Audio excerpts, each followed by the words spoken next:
இப்போ நம்ம வந்து சில ஒரு ப்ராப்ளம்ஸ் பார்க்கலாம். அதை எப்படி சால்வ் பண்ணுறது அப்படின்னு சொல்லி இதில் பார்க்கலாம்.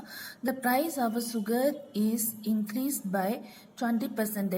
If the expenditure is not allowed to increase, then by what percentage the consumption reduced? So இதை எப்படி சால்வ் பண்ணலான்னு பார்க்கலாம். x divided by 100 plus x into 100. So இங்கே எக்ஸோட வேல்யூ 20 எடுத்துக்கிறோம். ஸோ இதில் வந்து 20 divided by 120 into 100 equal to 50 by 3 equal to 16.6%.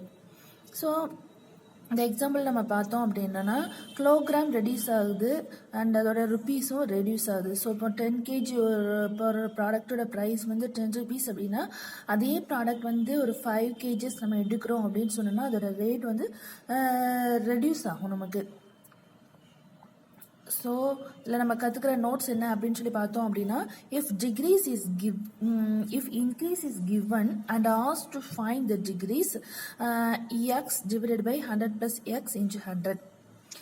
If decrease is given and asked to find the increase means we have to use the formula x by x divided by 100 minus x into 100. So இப்போ நம்ம வந்து அடுத்ததான் இன்னொரு problem பார்க்க போகிறோம். If P's salary 20% less than A's salary, how much percentage Q's salary more than P salary? So இதை solve எப்படி பண்ணுறது அப்படின்னு பார்த்தோன்னா x divided by 100 minus x into 100 equal to 20 divided by 80 into 100 into 25.